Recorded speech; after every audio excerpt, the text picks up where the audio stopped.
Bien, buenas noches con todos. Esta es y será la última reunión de este año 2022 del programa académico de residentes de cirugía general, hospital y maestría. En esta última oportunidad del año vamos a presentar en ese tópico que hemos denominado hernia topic resident o tópicos sobre cirugía de pared abdominal, hernias hechas por residentes, el tema de etiopatogenia de la hernia y la eventuación, clasificación de hernias, ¿cómo estamos? A cargo de la ponencia va a estar la doctora Lady Luján, que ella es residente de primer año de cirugía general y miembro escrito de la Sociedad de Cirujanos General de Perú, a quien damos la bienvenida. Doctora, buenas noches. Y bueno, seguidamente vamos a iniciar, siendo las 8:07, la reunión. Ese tema tan importante, interesante, como parte de todos esos tópicos sobre hernias que hemos estado tratando ya desde hace un par de semanas. Iniciamos con el tema de anatomía de la región inguinal y en esa oportunidad tuvimos la presencia y la ponencia del doctor José Lavado, y en esta otra y siguiente oportunidad vamos a tener la presencia y ponencia de la doctora Lady Luján, que nos va a relatar acerca de ese importante tema. Doctora, puede iniciar, puede compartir la pantalla. Ya, doctor. Gracias.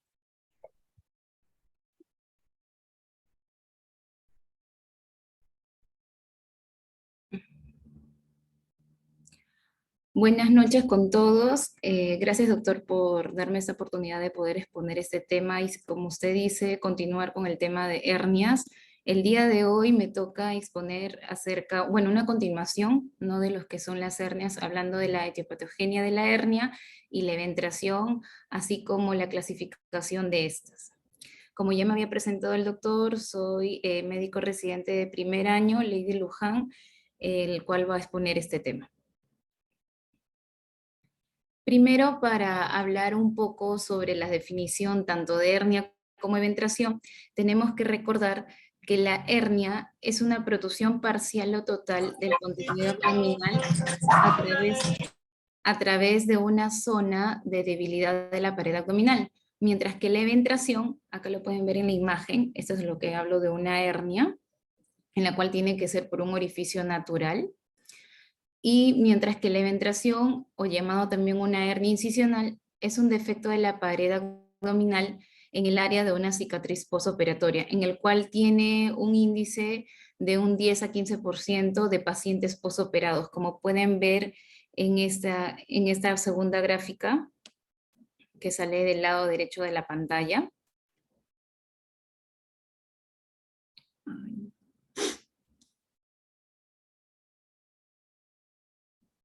¿Se nota mi siguiente diapositiva?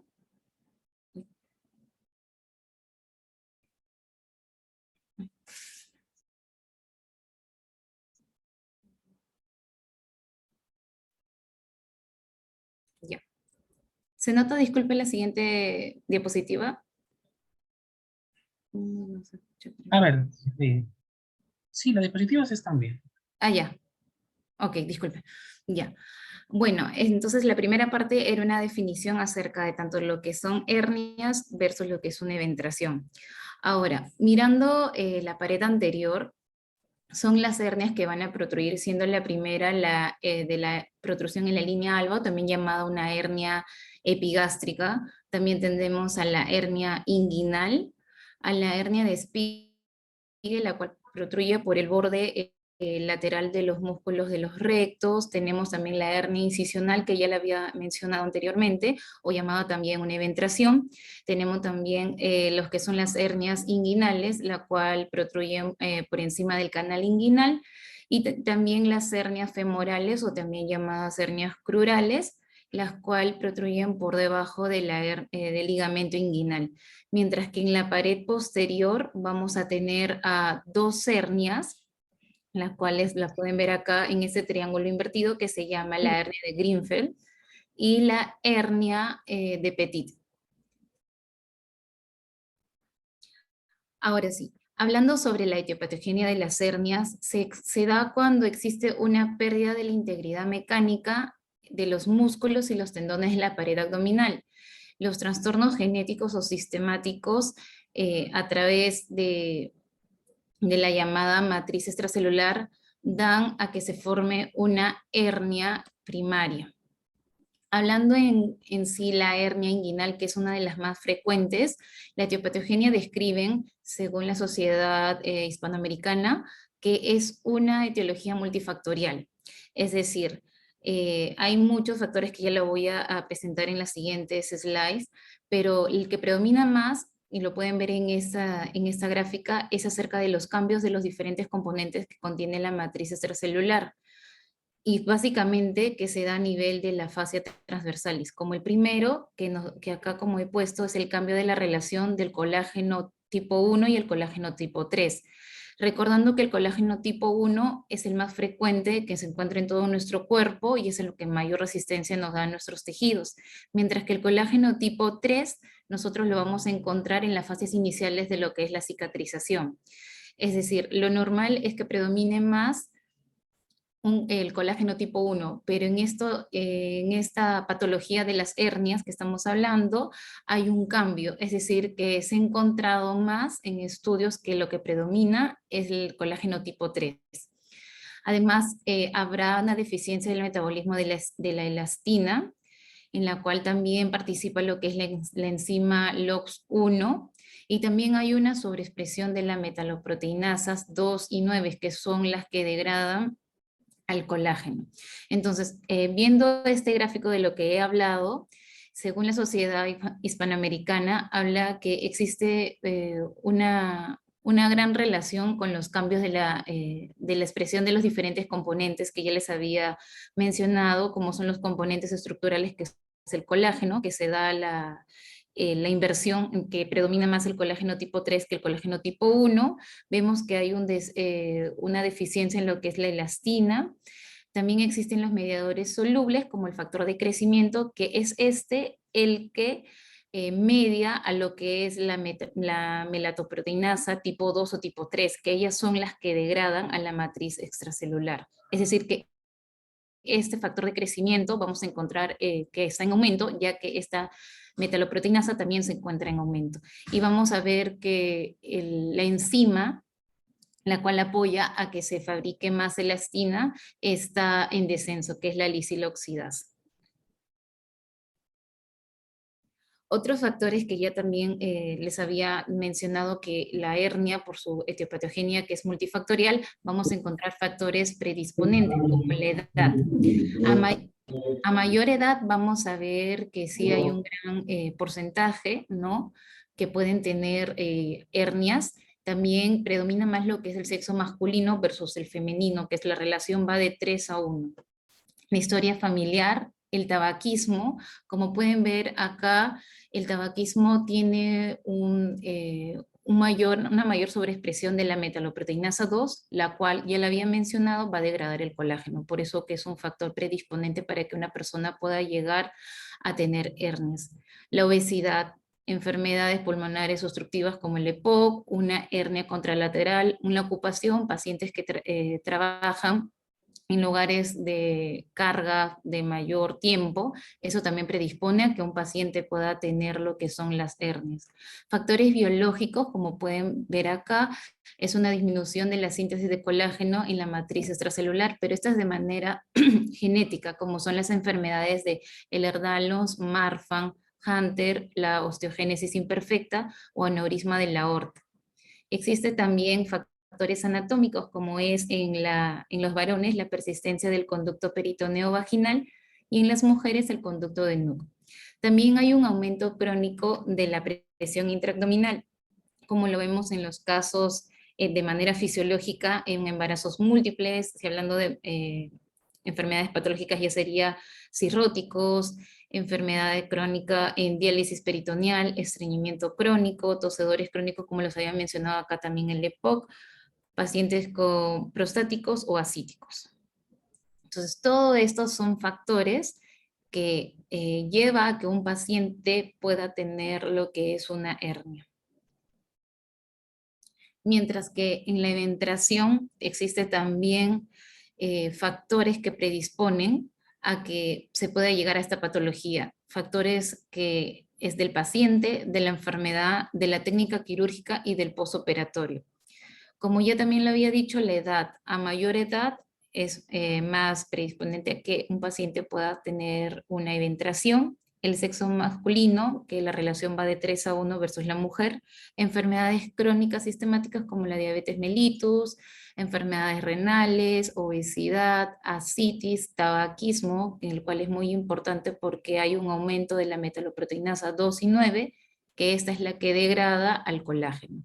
La desnutrición, tratamientos sistemáticos con corticoides e inmunosupresores. Y si hablamos propio de la enfermedad, son cirugías vasculares como aneurisma de la aorta, enfermedad poliquística renal, cirugías oncológicas, cirugía abdominal intestinal.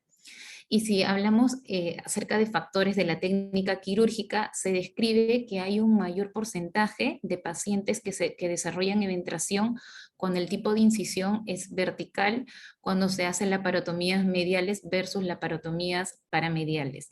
Y si es que la incisión tiene más de 15 centímetros de la longitud, también conlleva a un factor de riesgo a desarrollar una eventración. También nos habla acerca de la técnica del cierre de la pared, la experiencia del cirujano y el tipo de anestesia que se coloca en la operación. Y los factores posoperatorios es la distensión abdominal, es decir, si es que llega o no a tener el paciente un hilio prolongado y la hizo, la infección del sitio operatorio, lo cual favorece a que se produzca más colagenasa que hace que se degrade el colágeno y por ende hace que la pared se debilite. Esta es una escala que encontré acerca de, la escala se llama de Van Ramshorst, que nos habla acerca del riesgo de la aparición de una hernia incisional o una eventración, que tiene como variables la edad. Podemos ver nosotros acá que a mayor edad tenga el paciente, mayor puntuación va a tener. El sexo, que ya lo había mencionado, que predomina más en varones, si es que presenta una enfermedad pulmonar obstructiva, ascitis, ictericia, anemia, si es que es una cirugía de urgencia y el tipo de cirugía que se va a realizar, como puede ser una colectomía, una cirugía de esófago, intestino delgado, colon, vascular. Y si es que todo esto hace una sumatoria de mayor a 6 puntos, nosotros estamos hablando de un alto riesgo de que el paciente pueda tener a futuro una hernia incisional. Alrededor del 40% se habla.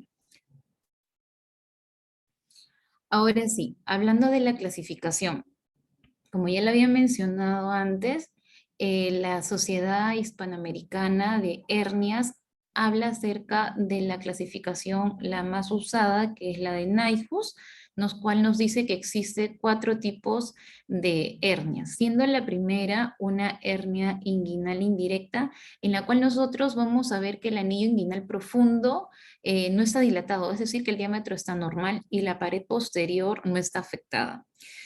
La tipo 2 es una hernia inguinal también indirecta, pero nosotros ya vamos a encontrar un anillo inguinal profundo dilatado, mientras que la pared está conservada. Los vasos epigástricos vamos a ver que no están desplazados. La tipo 3 se subdivide en A, B y C. La A siendo una hernia inguinal directa, pequeña o grande. La B es una hernia inguinal directa, pero ya vamos a ver que la dilatación es importante de este anillo inguinal profundo y lo que acá hace la diferencia con las anteriores es que la pared posterior ya está involucrada. Acá tenemos lo que son las denominadas hernias inguinoescrotales o la hernia llamada en pantalón. Y la 3C hablamos de la hernia femoral o también llamada hernia crural. La tipo 4 vamos a ver que son hernias recurrentes, que también se subdivide en A, B, C y D, siendo la A una hernia recurrente directa, la B una hernia recurrente indirecta, la C una hernia recurrente femoral y la última es una mixta de las previas. También nos habla acerca de la clasificación de Gilbert modificada por Rutkov y Robbins, que la clasifica en 7 tipos, siendo la primera una hernia indirecta con un anillo inguinal profundo normal, en la cual vamos a tener un saco peritoneal de cualquier tamaño, puede ser grande o pequeño. Vamos a tener también la tipo 2, que es una indirecta con el anillo inguinal profundo dilatado, pero este va a ser menor a 4 centímetros. La tipo 3 es una hernia indirecta con un anillo inguinal profundo, está dilatado, mayor a 4 centímetros, y también vamos a encontrar que los vasos epigástricos están desplazados. La tipo 4 ya hay la diferencia que es una hernia directa con un defecto de la pared posterior. La tipo 5 es también una directa, pero vamos a ver que el defecto de la pared no pasa más de los 2 centímetros. La tipo 6 es una hernia mixta con componente indirecto y directo, o también llamada en pantalón. Mientras que la tipo 7 son las hernias femorales o crurales. Esta según la clasificación, según la Sociedad Hispanoamericana. Mientras en estas slides que vienen van a hacer una clasificación según la Sociedad Europea de hernia, que lo divide en hernias inguinales, en hernias incisionales, en hernias primarias, o también llamadas ventrales como lo denominan, y en hernias que son paraestomales. Esta primera vamos a hablar de los que son de las hernias inguinales, en la cual las hernias la denominan con letras L, M y F. L siendo hernias inguinales indirectas, M siendo hernias inguinales directas y F de femoral o crural. También ven el tamaño del defecto herniario, lo dividen en 1, 2, 3. 1, si es que estamos frente a una cirugía abierta, lo toman como tamaño el dedo del índice, y si hablamos de una laparoscopía, se toma el tamaño de la mandíbula de la pinza de la garra. Entonces, en este cuadro nosotros podemos ver que le toman como 1 si es que mide menos de un dedo, o sea, menos del dedo índice, y si es que si estamos mediante el abordaje laparoscópico, vamos a ver que es menor a la mandíbula de la pinza de la garra. Si hablamos del grado 2, vamos a ver que va entre 1 o 2 dedos de índice, o entre 1 y 2 de la mandíbula de la pinza de la garra. Y si hablamos de la clasificación 3, vamos a ver que es mayor a 2 dedos de índice o mayor a 2 de la mandíbula de la pinza de la garra. Y P si es que es una hernia inguinal primaria, o le ponen R si es que es una hernia residual. Continuando con la clasificación europea, también les había mencionado que ellos hablan acerca de las hernias incisionales. Ellos los dividen en dos zonas, una zona medial, como pueden ver ustedes acá en la parte celeste, y una zona lateral. En la medial los subdividen en hernias subsifoidea, epigástrica, umbilical, infraumbilical y suprapúbica. Mientras que la lateral lo divide en subcostal, flanco, ilíaca y lumbar. Acá también ellos ven si es que ha sido recidivada o no, la clasifican acá en este recuadro, y si ven también el largo y el ancho, ¿no? Si es que es menor a 4 centímetros, si va de 4 a 10 centímetros, si es mayor a 10 centímetros. Las hernias primarias, que también es en la clasificación de la clasificación europea de las hernias, la dividen en hernias de la línea media y de la línea lateral. De la línea media, que es la hernia epigástrica e umbilical, y la hernia de la línea lateral, que es de Spiegel y la lumbar. Ellos también ven con el tamaño del defecto, si es que es pequeño, es menor a 2 centímetros, si es que es mediano, va mayor o igual a de 2 a 4 centímetros, y si es que es grande, mayor o igual a 4 centímetros. Y ellos terminan de clasificar con las hernias paraestomales. Para ellos existen hernias paraestomales que son de 4 tipos.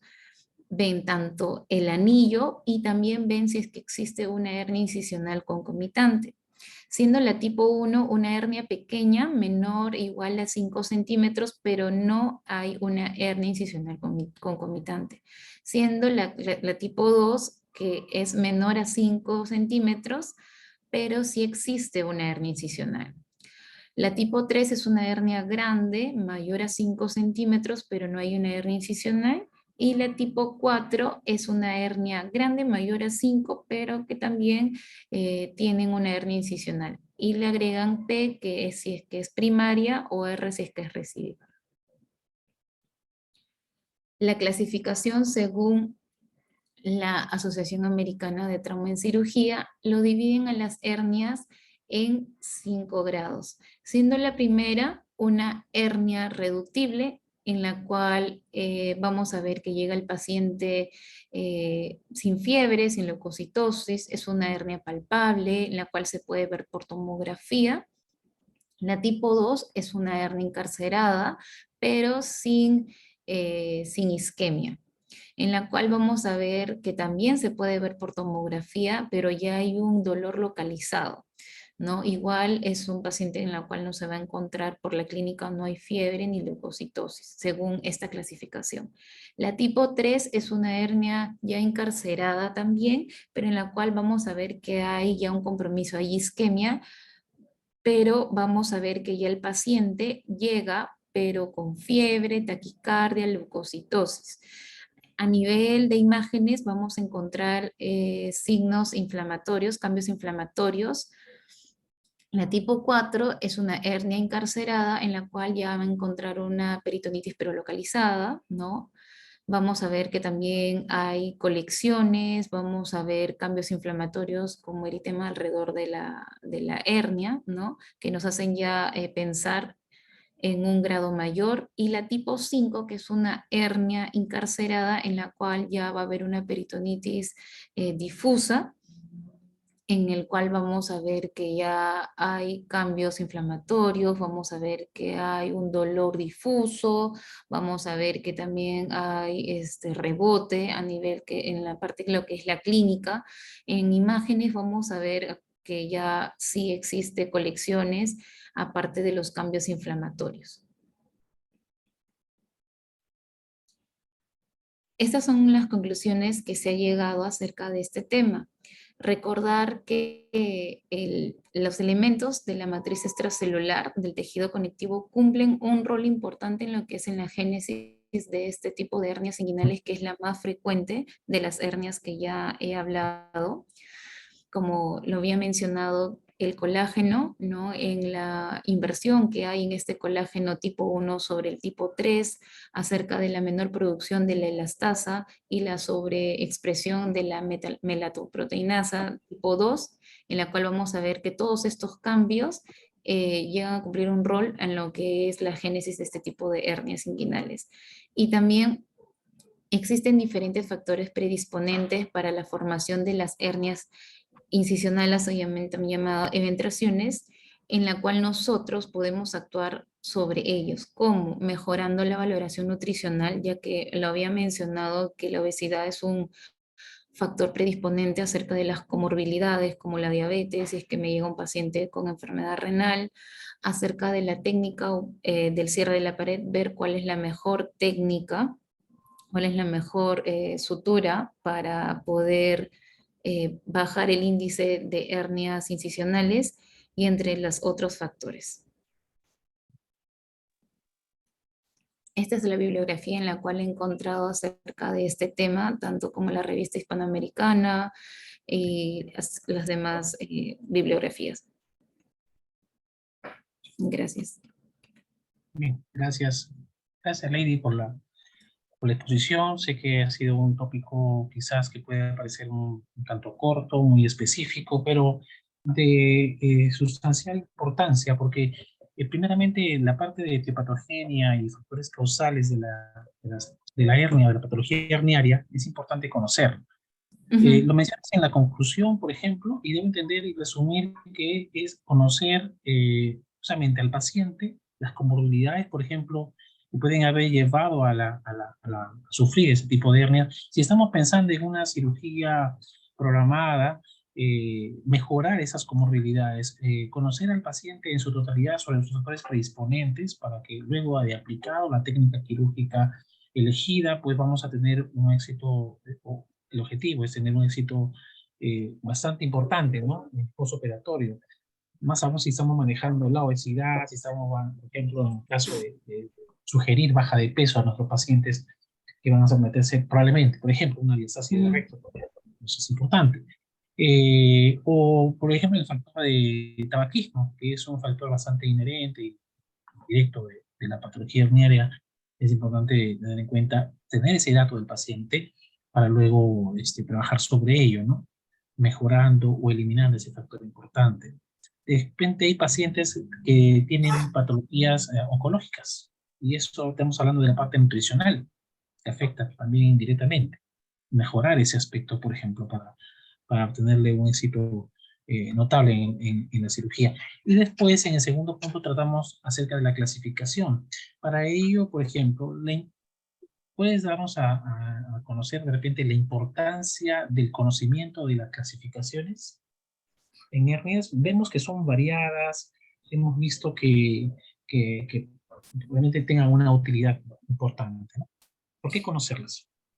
Sí, de lo que he revisado de esos tres tipos de clasificaciones, tanto la sociedad hispanoamericana, la española y de la de la sociedad americana, he visto que casi de las tres llegan a concluir de la clasificación de lo que son por tamaños, ¿no? Que nosotros tenemos que conocer, siendo la principal para nosotros en nuestro medio que más usamos, que es la de NIFUS, ¿no? Que es la que más utilizamos a nivel intraoperatorio y también cuando vamos a evaluar al paciente. Veo, las demás clasificaciones sí tienen mayor importancia, pero como lo mencioné antes, la de NIHUS nosotros es la que con mayor utilidad le damos versus a las otras, que es la americana, que también ahí incluyen lo que es la clínica, que debería ser también incluido para nosotros, porque ellos utilizan tanto el tamaño, ven la clínica, ven también un estudio adicional que es la tomografía, entonces lo engloban todo para hacer los grados de los 5 grados que ellos hablan. Mientras que la española sí también es recomendable, pero no engloba tanto como la americana, que es la que he revisado. Ujú. Claro, se busca tener consensos en cuanto a las clasificaciones y vamos viendo la variabilidad de estas, siempre para poder obtener una sola nomenclatura ideal o universal y fácil de recordar. Ya sea ese un objetivo importante que esta se sigue trabajando y veremos clasificaciones más adelante quizás también en pos de encontrar un solo lenguaje y por ejemplo y universal para clasificar toda la patología venérea. Por ejemplo, esta clasificación europea de hernias en las cuales le pones letras como M si son todas las hernias de la línea media, L si Ujú. son laterales y el W, que es la parte de longitud, ¿no? El diámetro del defecto herniario. Entonces, vamos viendo en las nomenclaturas o en los casos clínicos actuales que se discuten clasificaciones como M1, M2, W3, entonces, que tienen a darnos idea y cuenta de que se trata no de hernias de la línea media. Si hablamos de M1, ejemplo, es epigástrica, M2, Ujú. no, subsierpedea, M2 epigástrica, M3 Ujú. umbilical. Entonces, ya estamos manejando estas clasificaciones universales por ahora, y que no, y que pues siempre van hacia eso, hacia manejar un solo dato, un solo consenso, ¿no? Y entendimiento, por ejemplo. Eh, la parte también mencionaste la parte que me parece interesante, la multifactorialidad de la etiología de la hernia, ¿no? En cuanto a la parte de la expresión de algunos componentes importantes del colágeno, por ejemplo, ¿no? Que tienen que ver mucho también con la estructura de la pared abdominal, ¿no? Ausencia o presencia de algún componente que, que a veces, pocas veces le damos importancia, ¿no? Si nos puedes explicar rápidamente eso, ya se nos recordar. Claro, como le había dicho al inicio, existen estos componentes de la matriz extracelular del tejido conectivo que tienen mucha importancia en esta patología. Siendo la primera, vemos un cambio en la relación que es de colágeno tipo 1 versus colágeno tipo 3, en la cual el colágeno tipo 1 es el que mayor predomina en los tejidos y es el que tiene mayor resistencia, mientras que el colágeno tipo 3 está en menor cantidad, pero sí en mayor cantidad en la fase inicial de lo que es la cicatrización de las heridas. Y en esta patología lo que se ve, hay una inversión, predomina más lo que es el colágeno tipo 3. Ese es un, por decirlo así, un cambio importante en esta patología. Luego tenemos a la baja producción que es de la elastina, que es una proteína que también ayuda a lo que es la resistencia de los músculos. Vemos también que hay una sobreexpresión de la metaloproteinasa tipo 2 y tipo 9, que son las que degradan el colágeno. Entonces, en conjunto de estos tres, vemos que dan a que se produzca esta enfermedad, en este caso serían las hernias. Y también al ver que hay un mayor aumento de las metaloproteinasas 2 o 9, vemos también que hay estudios que se ve que también hay un aumento de lo que es el factor de crecimiento, en este caso sería el beta 1, el cual está sobreexpresado, ya que este es el que regula a la metaloproteinasa. Entonces vamos a encontrar, si es que yo tengo aumentada la metaloproteinasa, que es la que degrada al colágeno, voy a tener aumentado también el que contrarrestra, que sería el factor de crecimiento. Entonces, todos estos componentes juegan un papel muy importante en lo que es la génesis de esta enfermedad de la hernia. Sí, también para agregar un tanto más a la patogenia de la eventración, cuando esa se da generalmente después del proceso que afecta la pared abdominal, más o menos esperamos unos 2 años, ¿no? Es decir, la cirugía previa. Cuando hablamos de causas de una eventración, vamos a la parte antigua, a la historia, y tenemos que andar en la parte de la historia de la cirugía antigua previa. ¿Y esta cómo evolucionó? Probablemente podemos encontrar infecciones del sitio operatorio, sitio quirúrgico en la primera intervención quirúrgica, lo cual va a favorecer obviamente una mala cicatrización, una inadecuada cicatrización, que esto va a favorecer en una probable eventuación en los siguientes 2 años, ¿no? También en cuanto al tipo de incisión, por ejemplo, ¿no? Porque conocemos que el tipo de incisión mencionaste, las incisiones medianas pueden llevar a una eventuación. La mayoría de incisiones de la parotomía o la parostomía son medianas, ¿no? Pero también conocemos que las paramedianas son mucho más eventrógenas, las cuales no sé si de repente el público puede participar también, dando alguna opinión, pero personalmente las paramedianas en algún momento de mi residencia las estuvimos haciendo, ¿no? Y dejamos de hacerlas porque sí, bueno, quizás porque preferimos más que todo incisiones transversas, menos eventrógenas, que las paramedianas que nos llevaban mucha complicación. Así que, bueno, eso era para agregar. Si hubiera alguna intervención o de repente alguna pregunta, pueden hacerla, porque estamos participando en este grupo. O comentario.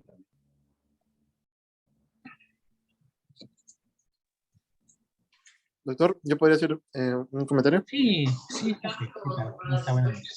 Cuéntame. Em, a ver, bueno, gracias Lady por la exposición, estuvo muy buena de por sí, me has culturizado bastante con esto. Yo quería justamente agotar este último conversación que estaban tocando, que es respecto a las eh, incisiones, ¿no? Que pueden ser verticales, que pueden agarrar la parte de la línea media, paramedianas y todo eso. Y justamente siempre creo que se han preferido de las horizontales, es decir, las transversas, porque siempre están en dirección a las líneas del ángel, ¿no? Que son aquellas, básicamente, disposiciones de las fibras de colágeno que permiten su mayor cicatrización posterior al corte, ¿no? Y más bien si uno hace verticalmente, va en contra de esas líneas, pues, ¿no? Y pueden ser más eventrógenas, cicatrizan más lento, tienen más defectos. Me quería comentar eso más que todo. ¿Existe algún factor neuroanatómico también ahí? También creo, ¿no? Es que Ah, de por sí, sí en también, cuanto a la tanto sección del...